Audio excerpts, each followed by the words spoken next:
حضرت عائشہ رضی اللہ تعالیٰ عنہ فرماتی ہے کہ اعتکاف کرنے والوں کے لیے اعتکاف کے معاملے میں سنت یہ ہے کہ وہ نہ مریض کی عیادت کرے، نہ جنازے میں جائے، نہ عورت کو ہاتھ لگائے، نہ اس سے مباشرت کرے، نہ کسی حاجت کے لیے مسجد سے نکلے بجز اس حالت کے کہ جس کے لیے مسجد سے نکلنے کے سوا کوئی چارہ نہ ہو، اور اعتکاف روزے کے بغیر نہیں ہوتا۔ اگرچہ اعتکاف کے لیے ہر شخص اپنی مرضی کے مطابق اپنا ایک ٹائم ٹیبل بنا سکتا ہے، لیکن سہولت کے لیے یہاں پر چند ایسی باتوں کا ذکر کیا گیا ہے جو اعتکاف کرنے والوں کے لیے مفید ہو سکتی ہیں، کیونکہ کوئی بھی کام اگر پلاننگ کے ساتھ کیا جائے، اچھے طریقے سے کیا جائے، تو اس کا اجر و ثواب بھی کئی گنا بڑھ جاتا ہے اور انسان کا وقت بھی زیادہ بہتر طور پر استعمال ہوتا ہے۔ نمونے کا ایک ٹائم ٹیبل حاضر خدمت ہے۔ مثلا دن کا آغاز صبح اٹھنے سے ہوتا ہے۔ اعتکاف میں اگر آپ رات کے تیسرے پہر اٹھ جائیں اور اللہ پاک کے حضور مناجات کریں، دعائیں مانگیں، ذکر اذکار کریں، نوافل پڑھیں، تو وہ وقت عبادت کے لیے نہایت بہترین ہے۔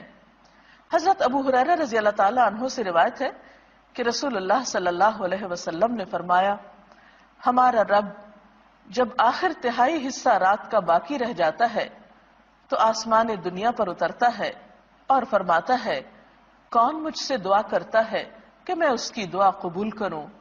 کون مجھ سے کچھ مانگتا ہے کہ میں اس کو دوں؟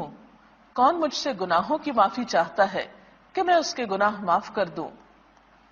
اور ویسے بھی صبح کے اوقات میں سحری کے وقت استغفار اللہ کے مقرب بندوں کا شیوا ہے۔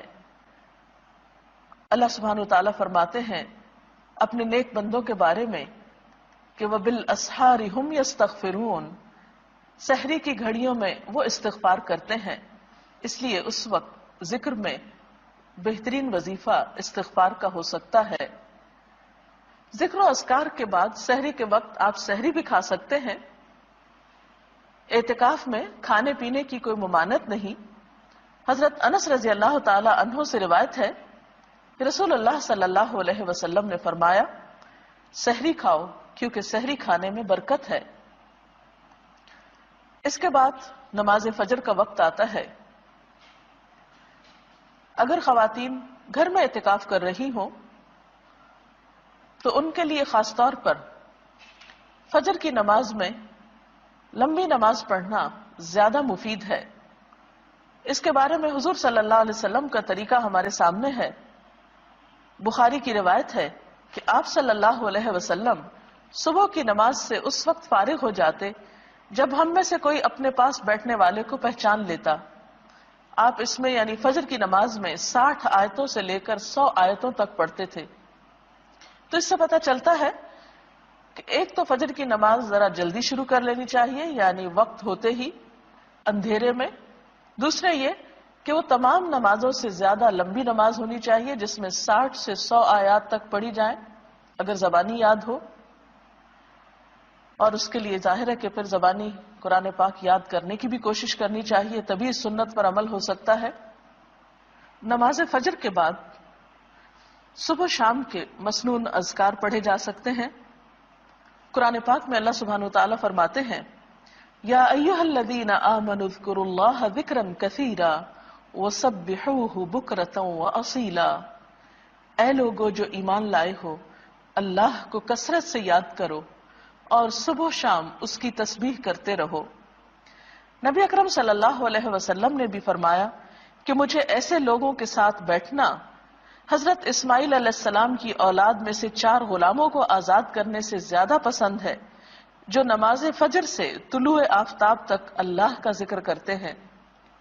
تو اس سے پتہ چلتا ہے کہ یہ وقت ذکر کے لیے بہت بہترین ہے، اور ایسے لوگوں کے ساتھ بیٹھنے کو جو اس وقت ذکر کر رہے ہوں اللہ کے رسول صلی اللہ علیہ وسلم نے پسند فرمایا ہے، اور جس کی محفل میں اللہ کے رسول صلی اللہ علیہ وسلم بیٹھنا پسند کرے پھر اس کی شان کیا ہو سکتی ہے، اس سے بڑھ کر اس کے لیے اعزاز کیا ہو سکتا ہے۔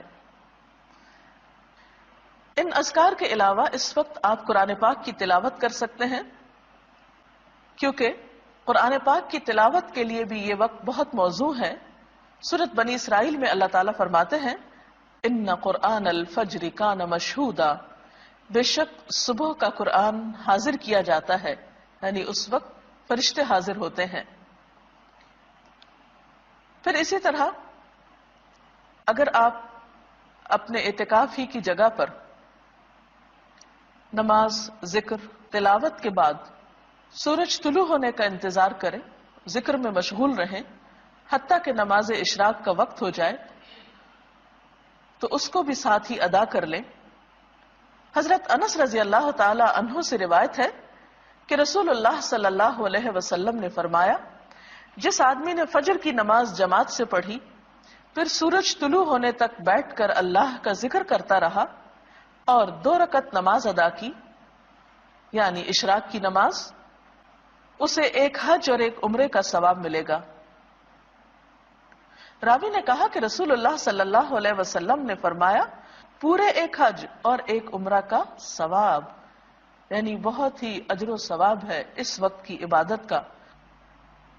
اشراق کے نوافل کے بعد اگر آپ اپنے اعتکافی کی جگہ پر بیٹھ کر مزید کچھ قرآن پاک وغیرہ پڑھنا چاہیں تو ایسا بھی آپ کر سکتے ہیں، اور پھر مزید نوافل بھی پڑھ سکتے ہیں، کیونکہ حضور صلی اللہ علیہ وسلم نے فرمایا، اللہ تعالیٰ ارشاد فرماتا ہے، اے آدم کے بیٹے، دن کے شروع میں میرے لیے 4 رکعت نماز ادا کر، میں تیرے سارے کاموں کے لیے کافی ہو جاؤں گا۔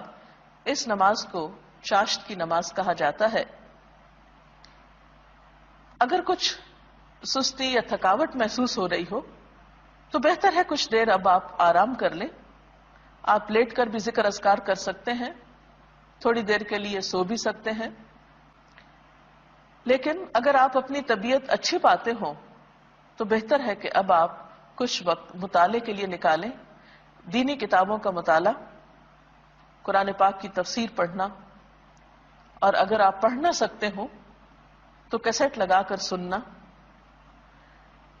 اور دینی کتب کو جو آپ کے روزمرہ کی دینی مسائل سے متعلق ہوں یا اخلاق اور کردار کو سنوارنے والی ہوں، ان کو آپ اپنے زیر مطالعہ رکھ سکتے ہیں، کیونکہ طلب العلم فریضۃ علی کل مسلم، علم کا حاصل کرنا، طلب کرنا ہر مسلمان پر فرض ہے۔ اور ویسے بھی علم کے سیکھنے اور سکھانے والے اللہ تعالیٰ کے محبوب بندے ہیں۔ پھر اس کے بعد ظہر کی نماز طویل ادا کریں، نوافل بھی پڑھ سکتے ہیں مزید، پھر تھوڑا سا قیلولہ آپ کر سکتے ہیں، کیونکہ اس سے آپ کو تہجد کے وقت اٹھنے میں، رات کو جاگنے میں سہولت ہو سکتی ہے۔ نماز ظہر کے بعد، قیلولہ کے بعد آپ کچھ وقت قرآن پاک کی کچھ صورتوں کو حفظ کرنے کے لیے، اور اگر آپ حافظ قرآن ہیں اللہ کے فضل سے تو اپنے دہرائی کے لیے اس وقت کو استعمال کر سکتے ہیں، کیونکہ قرآن پاک اگر دہرایا نہ جائے تو انسان کو بھول جاتا ہے۔ عصر کی نماز بھی اسی طرح خوب اچھی طرح ادا کریں، طہارت وغیرہ کا اچھا اہتمام کریں، اور عصر کی نماز کو تاخیر سے نہیں پڑھیں، کیونکہ آپ صلی اللہ علیہ وسلم نے دھوپ کے پیلا پڑنے پر عصر کی نماز پڑھنے والے کو منافق قرار دیا ہے۔ اور قرآن پاک میں بھی اس نماز کی حفاظت کی بہت تاکید آئی ہے، حافظوا علی الصلوات والصلاة الوسطى وقوموا للہ قانتین، اپنی نمازوں کی حفاظت کرو، خصوصاً درمیانی نماز کی، اور اللہ کے آگے اس طرح کھڑے ہو جاؤ جیسے فرما بردار غلام کھڑے ہوتے ہیں۔